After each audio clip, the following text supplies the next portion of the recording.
A graça e a paz do Senhor Jesus, boa noite a todos. Feliz de poder estar aqui com os irmãos, uma igreja querida por mim, amada. Frequentei muito aqui, mesmo sendo batista na época, que eu via muito aqui. Eu participei de muitos congressos, muitos eventos aqui na igreja de Rio Doce, inclusive fazia intercâmbios com um grupo de louvor da época, que era César na bateria, Dodô, os meninos estudiam. Iam lá na igreja batista tocar nos congressos, participei de muitos eventos com os irmãos aqui, acampamentos, enfim. Eu sou da época que teve um congresso aqui e tocou até uma música dele hoje, de Rodolfo Abrantes.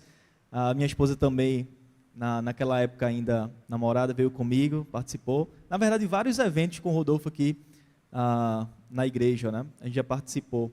Então, ela participava de reuniões também durante a semana, desde na época que nós éramos da igreja batista. E não passava pela minha cabeça que um dia eu iria me tornar um jovem presbiteriano, né? E aqui estou fazendo parte da IPB, da nossa querida IPB. Quero parabenizar a diretoria da UMP por esse congresso maravilhoso, a decoração está perfeita, irmãos, está muito bonito. Parabenizar o pastor Daniel Elias também, o conselho dessa igreja, também por idealizar junto com os jovens dessa igreja esse congresso. Nós somos minha esposa Aline está ali, nós somos da igreja presbiteriana Maranguape 1, estamos trabalhando numa congregação num bairro próximo a Maranguape 1 chamado Jaguarana. Estamos numa plantação de uma congregação, de uma igreja lá nesse bairro. Texto muito interessante, tema muito impactante, já adianto que mexeu muito comigo quando eu estava estudando esse texto. É o texto de 1 Samuel, capítulo 4, do verso... Nós leremos apenas do verso 19 ao verso 22, que é o final desse capítulo 4 de 1 Samuel, que diz assim: estando sua nora, a mulher de Finéias, grávida, e próximo o parto, ouvindo essas coisas, de que a arca de Deus fora tomada e de que seu sogro e seu marido morreram, curvou-se e deu à luz. Portanto, as dores lhe sobrevieram. Ao expirar, disseram as mulheres que assistiam: não temas, pois tivesse um filho. Ela, porém, não respondeu, nem fez caso disso. Mas chamou ao menino Icabô, ou Icabode, dizendo: foi-se a glória de Israel, ou a glória se foi. Isto ela disse porque a arca de Deus fora tomada, e por causa do seu sogro e do seu marido. E falou mais: fosse a glória de Israel, pois foi tomada a arca de Deus. Se nós apenas permanecêssemos nesse texto, nós não entenderíamos porque ela está dizendo isso, porque o verso 19, ela começa dizendo: estando sua nora, mulher grávida, o texto diz, né, próximo do parto, ouvindo estas coisas. Que coisas foram essas que ela ouviu? E precisamos fazer uma pequena transição entre o livro de Juízes e o livro de 1 Samuel. No tempo dos Juízes, um verso bastante conhecido, acho que é um verso mais conhecido de Juízes, que diz assim, capítulo 25, verso 21, diz que cada um fazia o que parecia certo, ou seja, naqueles tempos não havia uma liderança, não havia uma unidade, e que todo mundo fazia o que era certo ao seu coração, como foi ministrado aqui anteriormente. Parecia uma espécie de ciclo espiritual: pecado, aí o povo de Deus se rebelava contra Deus, pecava, vinha a opressão, vinha o clamor, e depois do clamor, uma libertação. E ficava sempre nesse ciclo. Nós vemos toda a história de Israel sempre nisso, né? O povo de Deus é abençoado por Deus, eles se rebelam contra Deus, se voltam as costas para Deus, depois clamam e Deus levanta um rei, um juiz, levanta até uma nação do povo inimigo de Deus para poder trazer aquele povo ao arrependimento e à libertação. Existiam lideranças locais, mas lideranças fracas. A idolatria, a corrupção, a violência, guerras tomavam conta desse tempo da transição entre Juízes e 1 Samuel. E aí Samuel os capítulos do livro de 1 Samuel tratam primeiramente do nascimento de Samuel, depois da resposta à oração de Ana, depois Samuel se tornar um profeta, né, e juiz, inclusive o último juiz de Israel. E aí vem a corrupção religiosa, a corrupção dos filhos de Eli, e a perda da arca, e a derrota para os filisteus, tendo ali soldados do povo de Israel mortos pelo povo filisteu. Por fim, a restauração espiritual, e Samuel conduz o povo de Deus. Um resumo disso: Juízes. O que significa essa transição de Juízes para 1 Samuel? Uma desordem total. E a 1 Samuel ele vai tratando sobre uma ordem, reconstruindo essa ordem, essa direção da parte de Deus e o início da monarquia. Então, irmãos, 1 Samuel 4 nos coloca diante de uma tragédia espiritual. Um povo que mantém símbolos, que mantém essa simbologia da Arca da Aliança, que representava sim a presença de Deus, o poder de Deus, mas perde o essencial, que é a presença de Deus. Então, esse grito aqui ecoa no final de 1 Samuel 4, que é: foi-se a glória de Israel. E Icabode significa justamente isso, a glória se foi. E aqui está uma atenção dessa noite. É possível, irmãos, manter uma boa estrutura, é possível manter uma boa doutrina, é possível manter uma boa tradição e ainda assim perder de vista a glória de Deus. Isso não aconteceu apenas em Israel. Isso acontece hoje, pode acontecer hoje, nos nossos dias. Inclusive, se não tomarmos cuidados, pode acontecer aqui em Rio Doce e nas igrejas vizinhas, se nós perdermos de vista a glória de Deus. Agora sim. E aí vem o diagnóstico, né, que é a parte inicial dessa apresentação, que é o tema da palestra de hoje: sinais de uma vida sem glória, né? E são 4 sinais que nós veremos hoje à noite desse distanciamento do povo de Deus da sua glória. Então, sinais de uma vida, de uma fé sem glória. O primeiro sinal é o distanciamento da palavra. O primeiro sinal é o distanciamento da palavra. Nós vemos isso em 1 Samuel, capítulo 3, um pouco antes do texto que nós lemos, no verso 1. A palavra aqui era rara. Veja que o verso 1 do capítulo 3 diz assim: o jovem Samuel servia ao Senhor perante Eli. Naqueles dias a palavra do Senhor era muito rara, as visões não eram frequentes. Veja que a palavra diz que a palavra do Senhor era muito rara. Antes da queda pública do povo de Israel, aconteceu um abandono privado das Escrituras. A pregação da palavra era rara nos dias de Samuel. Veja se não é assim nos nossos dias. A Bíblia é aberta no culto, não é? Quando o pastor diz assim: vamos abrir lá em Atos 1, os irmãos abrem a Bíblia durante a liturgia do culto, porém ela é fechada durante a semana.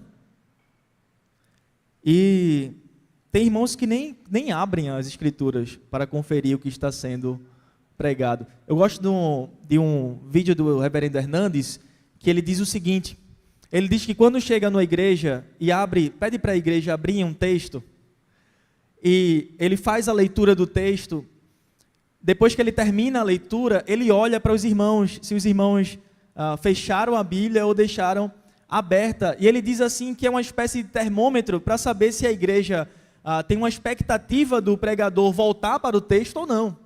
Você já foi numa igreja que o pastor abre a Bíblia, prega um versículo, fecha ela e não volta mais, nunca mais para o versículo? Então ele diz que é uma espécie de termômetro. Quando ele vê os irmãos, todos os irmãos da igreja fechando a Bíblia, eita, a pregação aqui provavelmente o pastor abre num verso, vai embora durante a Bíblia, pregando a Bíblia e não volta nunca mais para o texto exposto. E tem alguns irmãos que nem abrem a Escritura Sagrada, né? Não tem expectativa do pregador voltar para o texto. Sem palavra, não há glória, irmãos. Eu vi um vídeo essa semana, quem conhece aqui a Igreja Reino, já ouviu falar? Já, na maioria. O fundador da Igreja Reino. Foi um absurdo que eu ouvi, eu pensei que era Iá, mas não era. Ele dizendo assim, ele estava vendendo um curso, inclusive quando eu abri os comentários para ver a resenha, aí abri um banner de um curso. E ele dizia assim, temos que parar com essa ideia de que a igreja tem que ter somente uma boa palavra hoje, irmãos.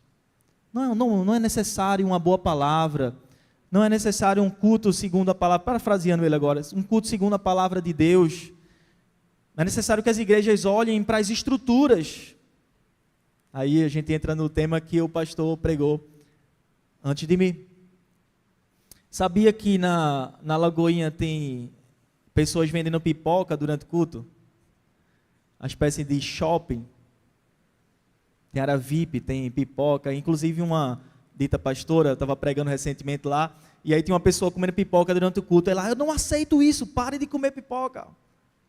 A igreja se torna uma espécie de shopping, uma espécie de um lugar que você vai para consumir. Ele estava dizendo isso. Não basta mais ter uma boa pregação, não basta mais ter bons louvores cantados ao Senhor. É necessário que a igreja olhe para a estrutura. É isso que faz a família decidir ficar na igreja. As palavras dele. É isso que faz a igreja, a família decidir ficar naquela igreja. E as grandes igrejas modernas, em grande parte, pregam a palavra como uma receita de bolos. Você já ouviu um tema lá, grandão no telão assim, 5 passos para ser bem-sucedido, ou algo parecido? Porque a palavra não importa mais. E todas as vezes que, dentro dessas igrejas, ou particularmente falando com cada um de nós esquecemos da palavra de Deus, nós nos distanciamos da glória do Senhor. Eu tenho um amigo seminarista, ele disse que ele fazia parte, antes de entrar no seminário presbiteriano, de ser enviado para lá, fazia parte de uma mega igreja daqui, de Ouro Preto, agora está pertinho ali de Águas Compridas. E essa igreja, ele disse que quando ia pregar, na sua ignorância antigamente, e os líderes dessa igreja, eles chegavam no púlpito de noite e diziam assim, irmãos, hoje nós vamos aprender com o cavalo marinho. Aí pregava as qualidades do cavalo marinho. Como nós devemos nos assemelhar às qualidades do cavalo marinho. Irmãos, hoje nós vamos aprender com o escorpião, não é? E aí eles iam inventando um bocado de coisa, irmãos. E ele relatando isso para mim. Ele dizendo, Henrique, parece mentira, mas é verdade. Lembra aquela ideia da águia? Não sei se você já ouviu a pregação da águia. Temos que ser como a águia.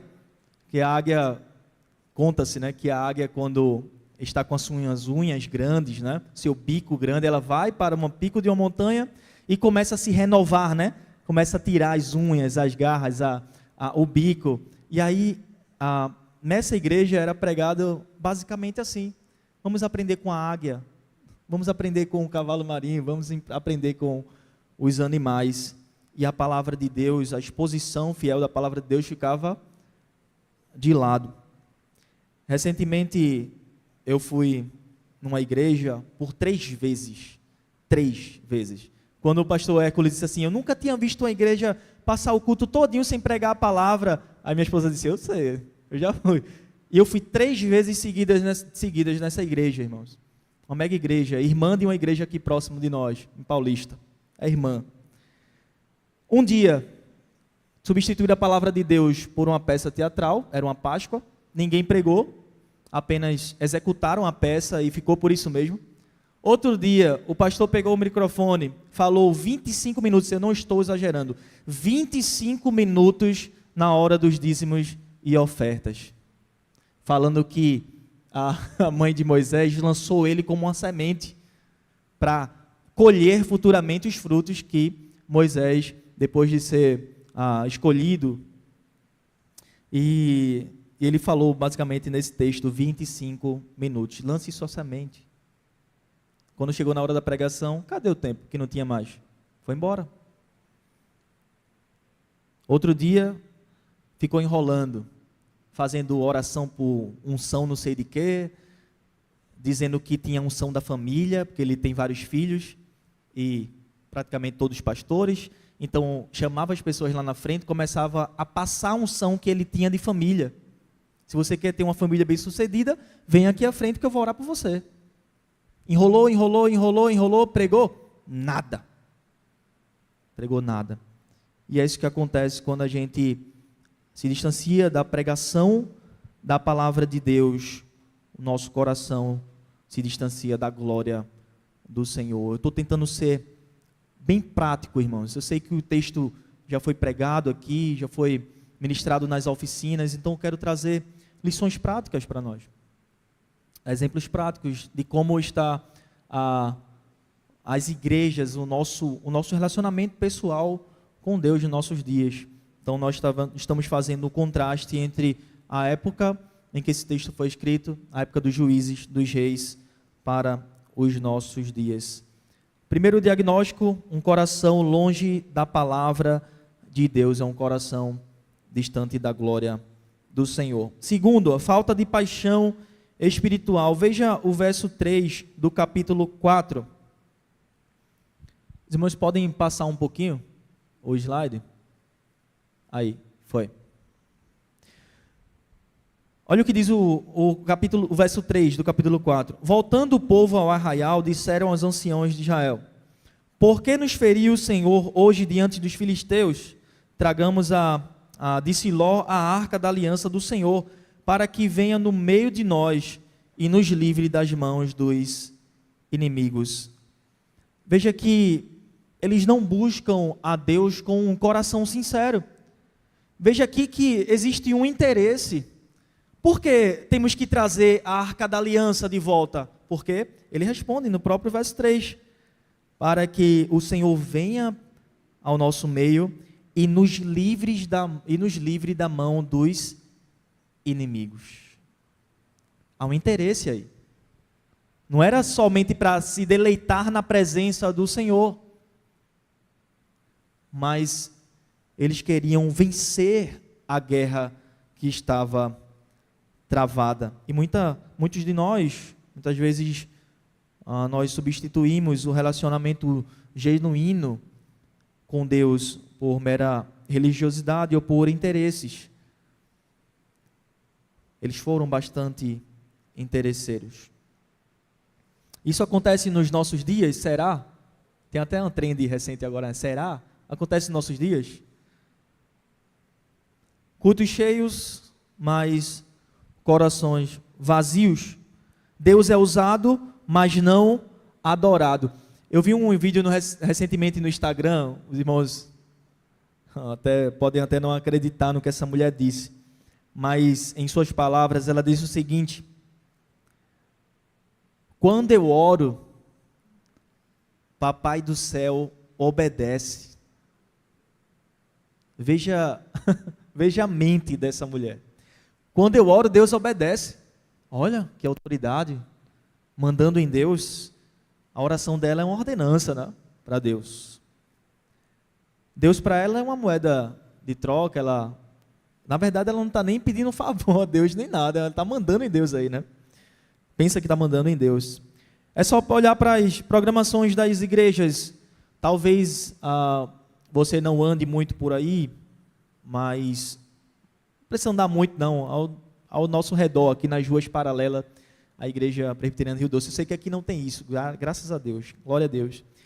Mas eu ando muito pelas ruas e esses cartazes que ficam na frente da igreja, tem lá a programação, né, de culto. Segunda-feira, aí tem lá, culto da libertação. Terça-feira, culto da vitória. Quarta-feira, noite de bênçãos.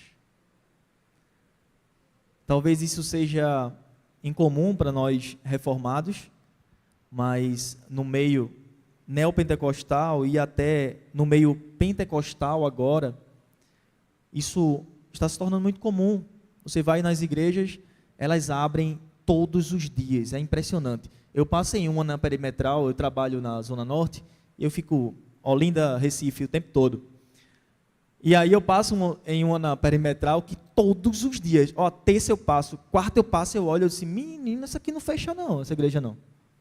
Todos os dias, segunda, terça, quarta, quinta, sexta, tem culto. E geralmente os cultos são temáticos. Hoje é a noite da glória do Senhor, hoje é a noite da libertação, hoje é a noite da transformação. E eu queria dizer que isso não acontece na IPB, mas por incrível que pareça, irmãos, recentemente olhando a grade de cultos de uma igreja, uma mega igreja em Belo Horizonte, tinha lá na programação da igreja, eu acho que era uma sexta-feira, culto da libertação. Eu disse, menino, uma IPB, espero que seja só o nome, né? Espero que seja um culto de oração normal, mas está lá estampado no Instagram da igreja, culto de libertação. Igrejas, inclusive reformadas, da nossa denominação, se amoldando aos padrões desse mundo. Nós vivemos numa geração viciada em recompensas. Já viu o livro Geração Endorfina? Já ouviu falar sobre esse livro? As pessoas fazem tudo por recompensa. Sabe, tem alguns irmãos aqui que eu lembro que treinavam comigo aqui na academia, na Five. E essa geração é assim, só treina se vê resultado. Se olhar no espelho, se tiver um bíceps legal, vou continuar treinando. Se não tiver resultado, 2, 3 semanas, desiste, vai embora. Tudo faz por trocas. Só faz alguma coisa se for recompensada, né? Só trabalha se tiver um grande salário, só ajuda alguém a receber algo, só ajuda alguém se receber algo em troca. E isso acaba, às vezes, acometendo e caindo para a área do relacionamento com Deus. Essa é a mentalidade dos nossos dias. Eu só faço alguma coisa se eu for receber algo da parte de Deus e se Deus me abençoar. Terceiro, o pecado normalizado. Veja que Hofni e Finéias eram sacerdotes superativos, mas homens espiritualmente mortos. O relato do pecado cometido está em 1 Samuel 2, do verso 12 ao verso 17, e também do verso 22 ao verso 29. Mas resumindo, o que é que acontecia com esses dois sacerdotes, filhos de Eli? Primeiro, corrupção sacerdotal. Eles roubavam a carne dos sacrifícios para si mesmos. Segundo, imoralidade sexual. Cometiam adultério, fornicação, com mulheres que serviam à porta do tabernáculo. Terceiro, blasfêmia e desprezo. Trataram as ofertas do Senhor com desprezo, levando o povo a pecar e ter aversão aos sacrifícios. Terceiro diagnóstico do coração da nossa geração é a normalização do pecado. A falta de sensibilidade à voz do Espírito Santo de Deus. Se abandona a palavra, se vive uma vida que não está de acordo com a palavra de Deus, se deixa de ter uma paixão por Deus, um amor, independente do que Deus ofereça, o resultado é a normalização de pecados. Um povo insensível, frio e que não recebe repreensões. Ele sabia, irmãos, e não corrigiu os seus filhos. O problema aqui não é apenas o pecado, mas vai muito além disso. Era olhar para o pecado e não fazer nada.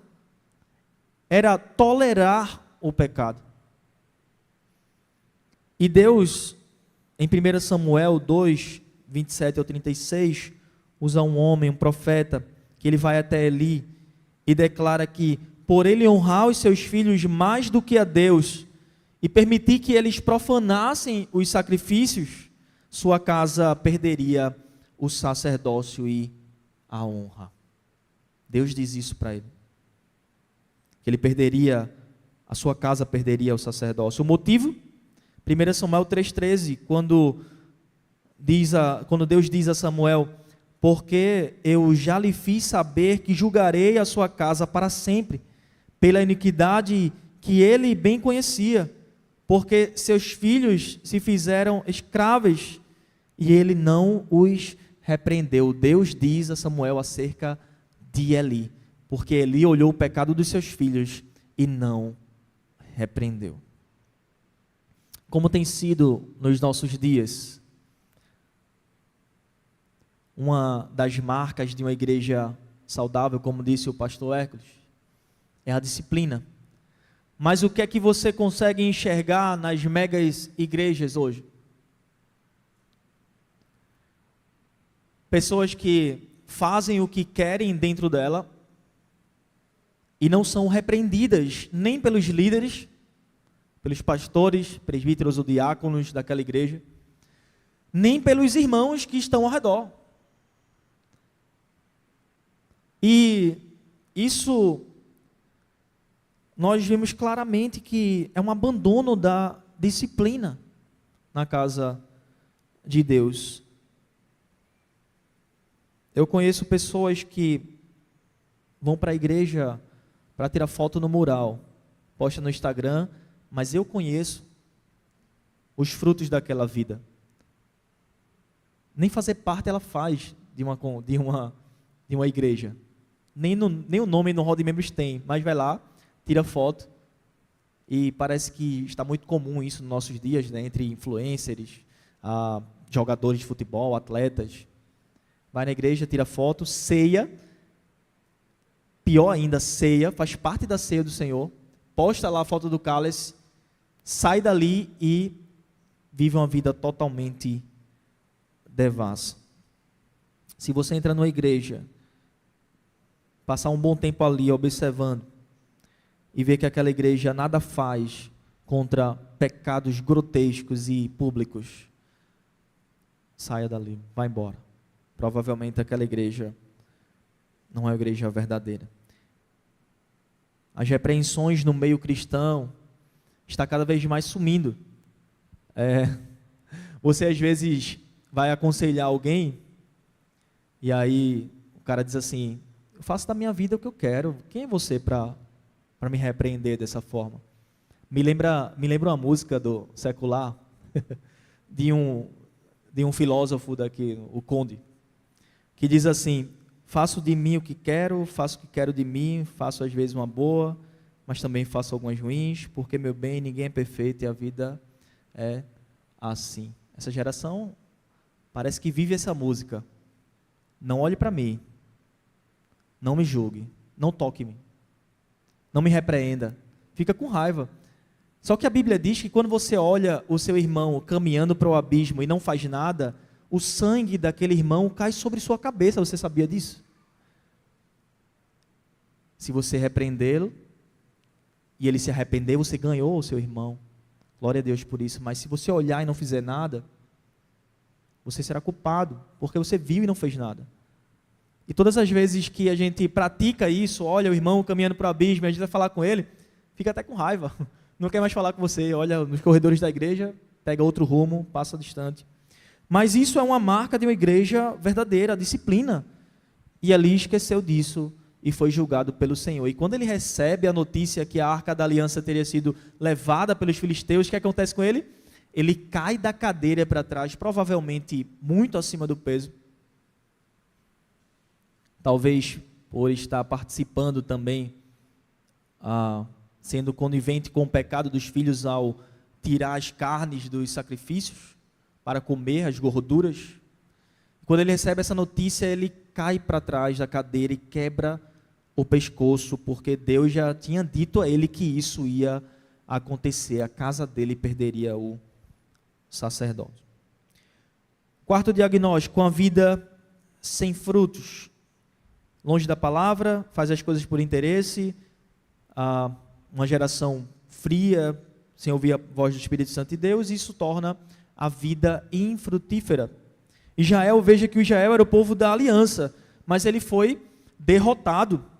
Isso nos mostra uma identidade de Israel, sim, mas sem realidade, sem vida prática, sem transformação. Mateus 7,16 diz que pelos frutos os conhecereis. Nós somos conhecidos nessa terra pelos frutos que nós produzimos para o Senhor. E como estão os crentes em nossos dias?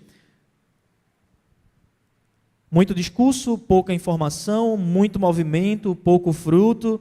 Uma vida sem fruto, irmãos, é uma evidência de ausência da glória de Deus. Você sabia que a projeção para esse ano é que os cristãos serão cerca de 35,8% a 36% da população brasileira? Olha lá, 36% da população. Claro que aqui dentro desses dados é incluído aqui vários grupos, né?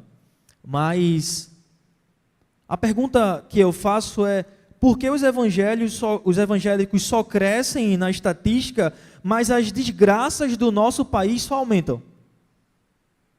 Algo incoerente aqui. O que naturalmente deveria acontecer seria o número de cristãos aumentarem no nosso país e a corrupção diminuir, a violência diminuir. Tudo que é de ruim do nosso país diminuir porque o número de cristãos estaria aumentando, mas não. O que é que a gente enxerga aí? A maldade, as corrupções, as desgraças só aumentando. Uma vez eu peguei uma Kombi lá em Paulista, aqui a gente não tem mais essas Kombis, saíram daqui há muito tempo, mas Paulista ainda tem. E tinha um rapaz com um celular quebrado dentro da Kombi, e ele perguntou dentro da Kombi assim: eu preciso consertar meu celular, vocês têm alguma indicação? E eu achei interessante que, se não me engano, foi o motorista ou um passageiro que estava dentro da Kombi, disse assim: olha, aqui em Paulista tem um rapaz que conserta celular e ele é cristão. Vai lá, ele vai cobrar um preço justo para você. Veja que coisa extraordinária, irmãos. Ser recomendado porque você é honesto, porque você é cristão, porque você cobra um preço justo, porque você não sai trapaceando os seus clientes. Agora, me parece que isso está ficando escasso nos nossos dias. Icabode hoje, sinais de uma vida sem a glória de Deus. Você sabia que quando um líder religioso vai até um banco e tenta fazer algum procedimento de empréstimo, cartão de crédito, alguma coisa do tipo, as pessoas que trabalham no banco, gerentes e toda a diretoria ali, dificultam o trabalho para um líder religioso? Geralmente eles não liberam crédito. Quando liberam, não é o crédito que deveria liberar, eles reduzem um pouco, porque é um líder religioso. Você sabia disso? Pode conversar com qualquer pastor que precisa fazer algum procedimento em algum banco. Eles dificultam. Por quê? Porque tem uma ideia de um pastor, igual os pastores que estão na televisão, com um copinho de água, vendendo vassoura, vendendo qualquer outro tipo de objeto nas redes sociais, na TV aberta. E quando eles sabem que é um pastor, quando eles sabem que é um padre, quando eles sabem que é um líder religioso, eles dificultam as coisas. Estamos bastante queimados nossos dias. Será que os crentes ainda estão sendo recomendados dessa forma que eu citei? Ao contrário da nossa geração, precisamos frutificar a 100 por 1. Precisamos ser reconhecidos como pessoas amorosas, pacificadoras, gentis, acolhedoras, fiéis, pacientes, pessoas honestas na nossa geração. Tocaram Rodolfo Abrantes aqui. Me pegou muito, porque eu gosto muito de Rodolfo. Palavra antiga, eu gosto bastante também, mas especialmente o testemunho de Rodolfo Abrantes. Uma vez ele estava no Altas Horas e perguntaram assim: como é que isso aconteceu na sua vida? Você estava numa banda no auge, que era o Raimundos na época. Como é que você abandona tudo e vai pega um carro, coloca os instrumentos dentro de um carro, uma bateria, um baixo, um violão e sai por esse Brasil sem um salário fixo. Ele disse assim: ele deu a vida por mim, por isso eu entreguei a minha vida para ele. Veja que testemunho maravilhoso em rede nacional, irmãos, altas horas. Recentemente o pastor Hilder, da Alfa, foi questionado sobre Luciano, né, que era da dupla Zezé de Camargo e Luciano. E ele: pastor, como é que é ter um astro na sua igreja? Aí ele disse: da mesma forma que eu trato todos do grupo de louvor, ele também é tratado. Lá ele não é um astro, lá ele não é alguém especial, um cantor famoso, lá ele é o Luciano.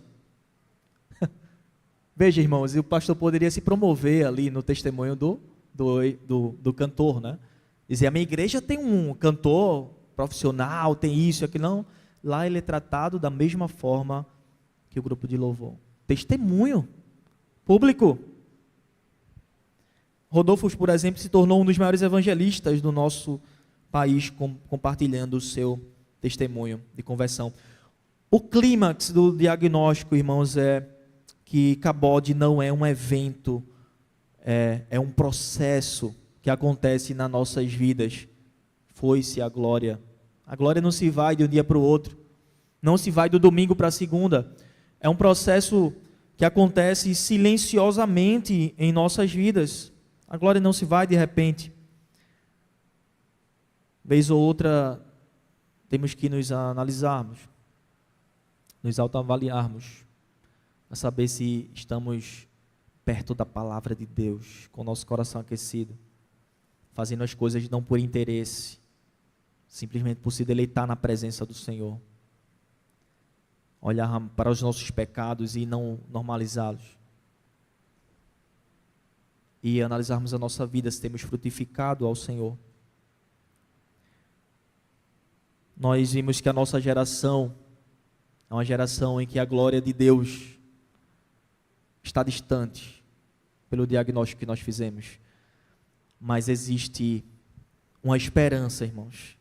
E eu quero compartilhar rapidamente com os irmãos um caminho que nós podemos seguir com segurança de que nós não seremos os Icabodes das nossas gerações, da nossa geração, que nós não teremos esse efeito Icabode em nossas vidas.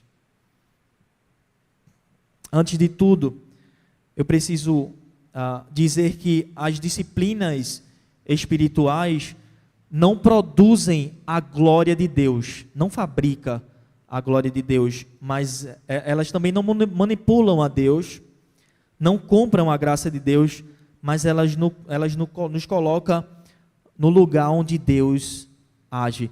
Pense comigo a ideia de um barco em alto mar, aqueles barcos de vela. Nós não podemos produzir o vento, podemos? Não, o vento é Deus quem sopra. Mas nós podemos levantar a vela do barco, sim ou não? Sim. E as disciplinas espirituais, que é o caminho que eu quero mostrar para cada um de nós aqui, para ninguém sair sem esperança, né, de dias melhores, é que nós podemos erguer a vela do nosso barco, para que Deus sopre o vento e nós venhamos a voltar ao cais. E esse livro aqui, irmãos, que eu quero recomendar para vocês, é um livro de Richard Foster. Não sei se vocês já viram. Celebração da Disciplina. Esse livro é um livro de cabeceira. Foi um dos melhores presentes que eu ganhei na minha vida. Eu digo isso com toda a verdade do mundo. Foi um dos melhores presentes que eu já ganhei na minha vida. Eu já ganhei presentes bem mais caros, irmãos, mas esse aqui, se eu pudesse, eu dormia com ele embaixo do meu travesseiro.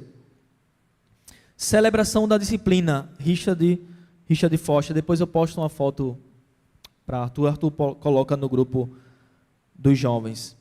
Ele fala sobre meditação na palavra, é um caminho no qual nós podemos blindar o nosso coração contra o efeito Icabode. Salmo 1, verso 2 diz: antes o seu prazer está na lei do Senhor, e na sua lei medita dia e noite. O meditar aqui não é simplesmente abrir a Bíblia e ler rapidamente, como se você fosse entregar uma atividade para... Lá no seminário, eu acho que... Não sei se o seminarista Luca está aqui, o pastor Daniel também poderia falar sobre isso. Nós temos muitas atividades e nós temos que ler a Bíblia uma ou várias vezes anualmente. Nós temos que fazer relatório de devocionais nossas. Então, um grande risco que nós sofremos, um perigo que nós sofremos é fazer as coisas de forma mecânica, porque o capelão está pedindo para ler a Bíblia anualmente. Então eu vou ler 2, 3 vezes porque o capelão está pedindo. Esse é um perigo. Mas o meditar é ruminar a palavra de Deus, é internalizar a palavra de Deus. A meditação cristã é a capacidade de ouvir a voz de Deus e obedecer a sua palavra. Não pode ficar só no campo das ideias na nossa mente. Na meditação, criamos o espaço para que Deus fale ao nosso coração. Esse é o primeiro incentivo que eu dou para você. Medite na palavra de Deus. Uma palavra cheia, uma igreja cheia da palavra de Deus nunca será ou nunca terá o efeito Icabode. Ele fala de oração verdadeira, Jeremias 29, 13. Buscar-me-eis e me achareis quando me buscardes de todo o vosso coração. Aqui temos a resposta à falta de paixão espiritual. Presta atenção no detalhe. Israel levou a arca, mas ele não orou. Você viu algum versículo durante esse congresso, Israel dobrando os joelhos assim, dizendo: Senhor, eu quero a tua presença? Não. Hoje, às vezes nós nos substituímos a oração por uma atividade. Às vezes a nossa agenda está tão cheia que nós substituímos a oração. A oração verdadeira, ela reacende o coração. Na oração, aprendemos a pensar os pensamentos de Deus. A verdadeira oração, ela não molda a vontade de Deus, mas nos molda a vontade de Deus. Não é que nós vamos mudar o desígnio do Senhor, mas a oração, ela muda o nosso coração. O jejum, eu fiquei muito feliz quando eu vi essa OMP jejuando. Inclusive, irmãos, eu ia vir, só que eu fiquei naquela... Quando eu acordei, eu acho que era 9 horas nesse dia. Aí eu fiquei... Era para ter colocado o despertador no dia anterior, eu esqueci. Aí eu fiquei, tem alguma coisa faltando. Eu deveria estar em algum lugar. E aí, quando eu abri o Instagram, eu vi a foto da UMP no jejum em oração. Acho que foi 28 de março, né? Mais ou menos isso, né? Aí eu disse, meu Deus, esqueci do jejum em oração, era para eu estar aqui. E acabei esquecendo, não coloquei despertador, passei direto. Mas eu fiquei muito feliz pela iniciativa, porque o jejum é uma prática praticamente esquecida nos nossos dias, irmãos. Principalmente no nosso meio reformado. Eu vim de uma prática que, na minha antiga igreja, tinha jejum e oração uma semana sim, uma semana não. Uma semana sim, uma semana não. A igreja era convocada para jejuar. Já no nosso meio, e isso aqui, eu estou falando de todo o meu coração, nós devemos olhar mais para a prática do jejum. Nós estamos tentando fazer uma vez por mês lá na congregação, mas ainda é pouco, poderia ser mais. Porque o jejum, nós temos no jejum a resposta à autossuficiência espiritual. O jejum revela a dependência de Deus. Mais do que qualquer outra disciplina, o jejum revela quem nos controla. Quem controlava Israel naquela época? Quem controla o seu coração nessa época? Você só vai saber se você fazer esse combo, né, da oração com a leitura da palavra e com o jejum. Se algo nos controla, se o orgulho nos controla, ele será exposto através do jejum. Ele fala da simplicidade, que é outra disciplina que nós devemos praticar. Deus não é meio para a prosperidade, ele é o fim. Ou seja, a simplicidade cristã é a realidade interior e resulta em um estilo de vida exterior. Como é que a gente vai frutificar se não dentro da comunidade do povo de Deus, se não em comunhão com o povo de Deus? Você não vai frutificar sozinho.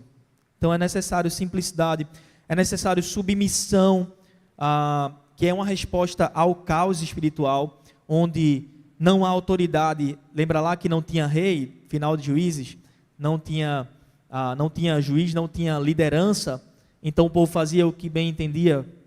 Então a desordem, a queda, mas a submissão bíblica protege a alma.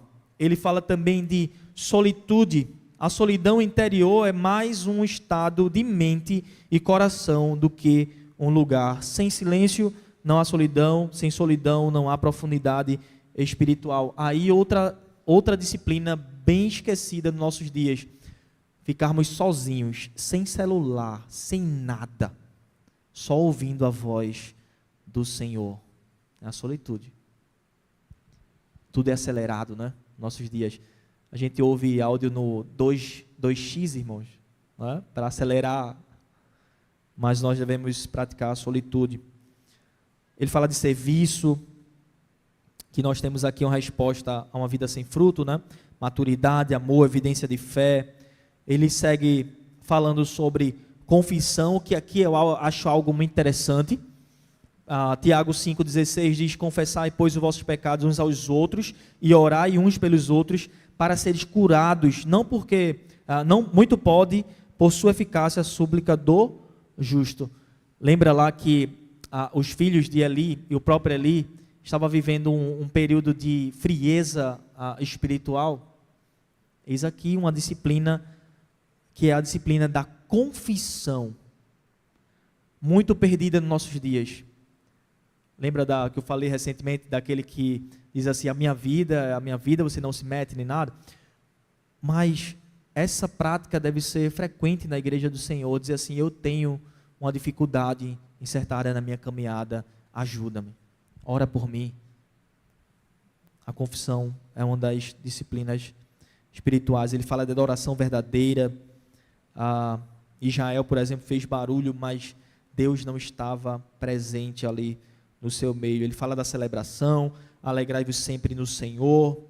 Ele fala de muitas coisas nesse livro aqui. Mas uma síntese final é que Icabode acontece quando a palavra de Deus é negligenciada, o pecado é tolerado, Deus é substituído e o coração se esfria. A glória retorna quando a palavra de Deus é central, a oração é vivida, o pecado é tratado e Deus é buscado. Como é que nós vamos conseguir fazer isso? Somente através de Jesus Cristo. 1 João 1,14 diz assim: e o verbo se fez carne e habitou entre nós, e vimos a sua glória, glória como unigênito do Pai, e vimos a sua glória. Jesus Cristo é Deus, é o verdadeiro sacerdote, é a restauração da glória que na nossa caminhada nós temos perdido ou nos distanciado dela. Sem Cristo toda a disciplina vira apenas um legalismo, mas com Cristo toda a disciplina se torna comunhão com Ele. Como eu disse que eu seria bem prático, eu quero lançar aqui alguns desafios para cada um de nós. Analise sua vida, veja se esse efeito Icabode ou Icabô transformou a sua vida nos últimos dias. Veja se você, analise a sua vida, veja se você tem amor pela palavra de Deus, paixão por Deus, uma paixão espiritual. Veja se você não está normalizando os seus pecados. Veja também se você não tem vivido segundo os seus próprios interesses. Eu quero lançar 4 desafios e eu vou conferir esses desafios durante essa semana. Pelo menos um que eu vou poder conferir, que é o primeiro, irmãos. Primeiro desafio: essa semana você vai ler o Salmo 119, que tem a ver com amor à palavra de Deus. O Salmo 119, ele é dividido pelas letras do alfabeto hebraico. Então, são 8 versículos em cada letra do alfabeto hebraico. Em cada dia você vai ler 3 letras, que vai dar mais ou menos... A divisão é basicamente o seguinte: do verso 1 ao verso 24, do verso 25 ao 48, 49 ao 72. Depois você pode pesquisar na internet como é que se divide o Salmo 119. Algumas Bíblias já têm a divisão lá na letra o alfa, enfim. Então, o que é que você vai fazer? Você vai ler esse Salmo 119, domingo, amanhã, segunda, terça, quarta, quinta e sexta, cada dia, 3 letras, e você vai postar nas suas redes sociais. De preferência, logo quando você acordar, para não esquecer de ler durante o dia. Acordou, vai tomar café, lê, e nessa leitura você vai tirar uma foto e você vai marcar o @ da UMP aqui de Rio Doce, né? @UMP Rio Doce, não é isso? Então você vai marcar o @ da UMP Rio Doce e você vai marcar o meu Instagram também, porque eu vou conferir se você está fazendo esse desafio durante essa semana. Beleza? Esse é o primeiro desafio. Então, antes e depois de orar, você também vai, de ler o Salmo 119, nessa sequência, você vai também orar pela sua vida. E a oração vai ser com esses seguintes motivos: enchimento do poder do Espírito Santo, orar pelo amor à palavra de Deus, fervor espiritual, abandono de pecados e por uma vida frutífera. Tanto antes da leitura quanto depois você vai orar pedindo isso para a sua vida. Segundo desafio, você vai voltar a frequentar cultos que você deixou de frequentar por algum motivo, seja por preguiça, seja às vezes pela rotina nossa de trabalho, mas você vai voltar a frequentar os cultos que não frequenta mais, ou que nunca frequentou na sua igreja. Sabe aquela reunião de oração, que às vezes, aqui tem um projeto Débora, é isso? De oração. Eu não sei se funciona semanalmente ou mensalmente, mas um culto que você nunca veio na sua igreja, faça esse desafio para você mesmo. Eu vou para esse culto na igreja, porque eu nunca fui e eu quero participar e saber como é. Abandonou alguma programação, não vem mais para o culto da UMP no sábado, volte a vir para o culto da UMP no sábado à noite. Funciona geralmente sábado à noite, né? Ou alguma outra atividade. Esse é o segundo desafio: culto e oração, doutrina, evangelismo, EBD. Frequente mais a casa do Senhor.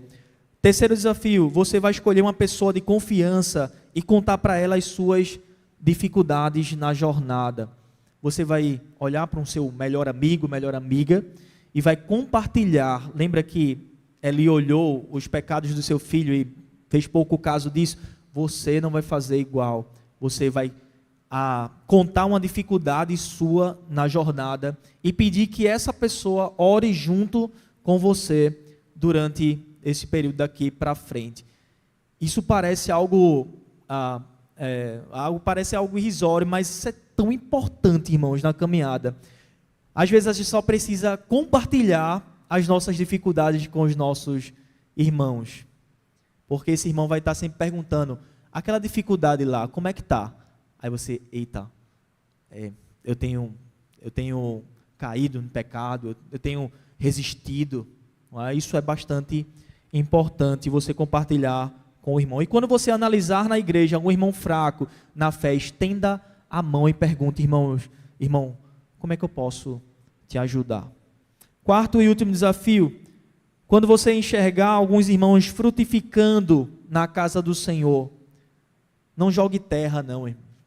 Estenda a mão, elogie esse irmão, diga glória a Deus pela sua vida, lance palavras de ânimo sobre a vida desse irmão, e incentive esse irmão a frutificar ainda mais, porque o povo de Deus vai ser conhecido assim. Os discípulos do Senhor eram conhecidos pelo seu amor a Jesus Cristo. Incentive esses irmãos a frutificarem para a glória de Deus. A proposta era essa, irmãos, trazer um contraste entre esse período da transição de Juízes para 1 Samuel, em que a glória do Senhor se foi, mas também falar sobre os nossos dias e trazer esses desafios atuais, esses desafios bem práticos para cada um de nós, em nome de Jesus. Agradeço a oportunidade, agradeço os irmãos pelo convite, fico muito feliz de poder estar aqui nessa amada igreja e que Deus continue abençoando essa UMP, os jovens e adolescentes que estão aqui presentes também, que seja uma UMP cada vez mais forte para a glória do Senhor Jesus Cristo. Amém.